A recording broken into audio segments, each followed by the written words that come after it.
Pak Dermawan adalah guru sekolah dasar. Minggu depan, ia akan mengajar murid-muridnya materi tentang cara kerja salah satu sistem organ tubuh manusia, yaitu sistem organ pencernaan.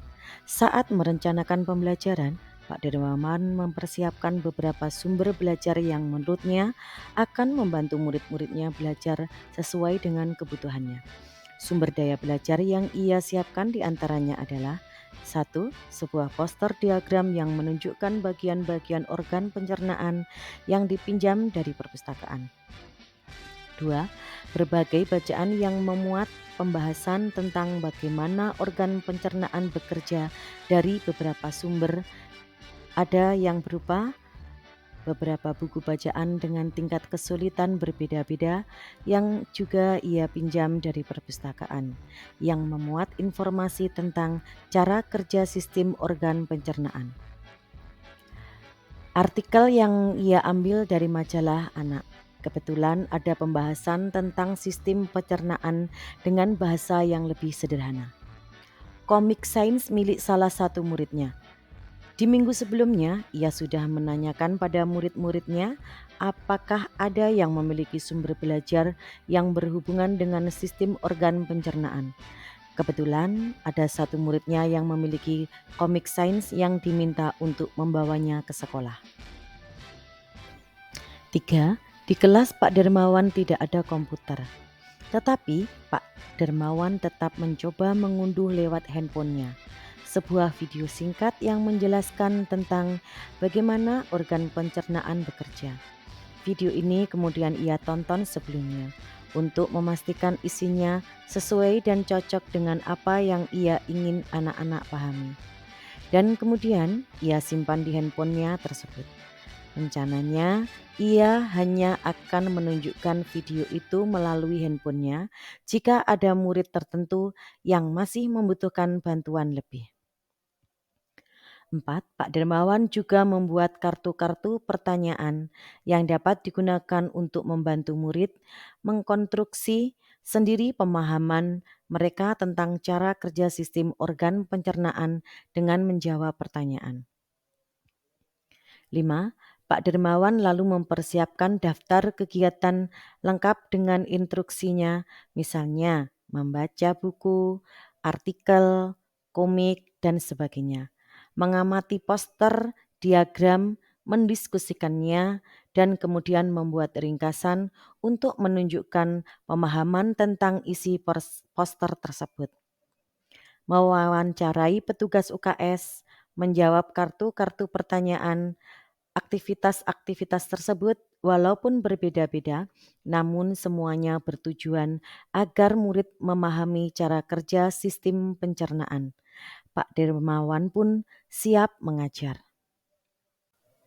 6. Di awal pembelajaran, Pak Dermawan memberikan penjelasan kepada semua murid yang ada di kelasnya tentang tujuan pembelajaran dan konsep kunci yang ia ingin anak-anak kuasai. Lewat proses tanya jawab dan contoh-contoh, ia juga memastikan bahwa murid-muridnya memahami apa yang dimaksud dengan sistem.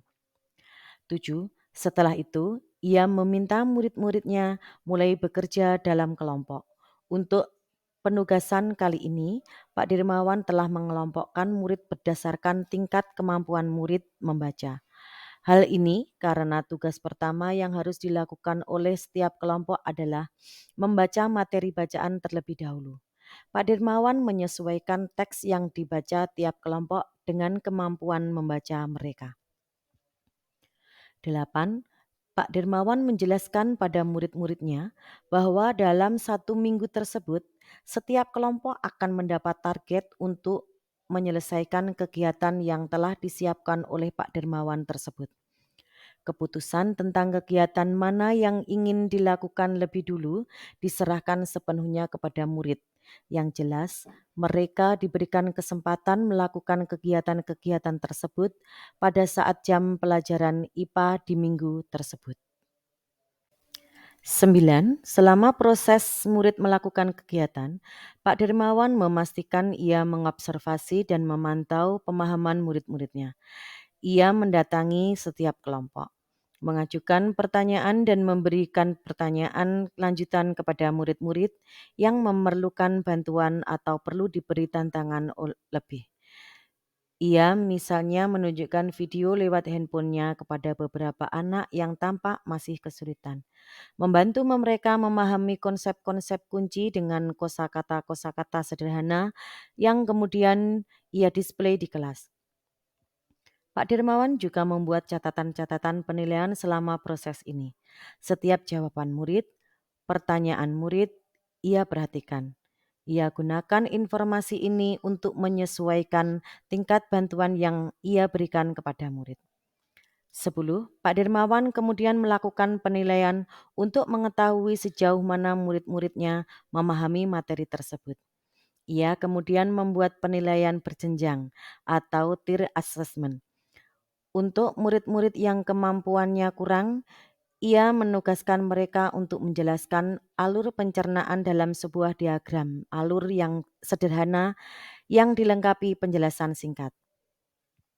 Dengan menggunakan kosakata-kosakata sederhana sesuai dengan yang telah mereka pelajari dan bahkan telah didisplay di kelas.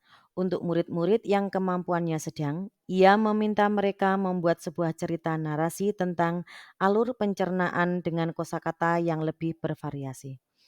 Untuk murid-murid yang kemampuannya tinggi, ia minta mereka membuat sebuah cerita kreatif dari perspektif seorang makanan yang menarasikan alur pencernaan.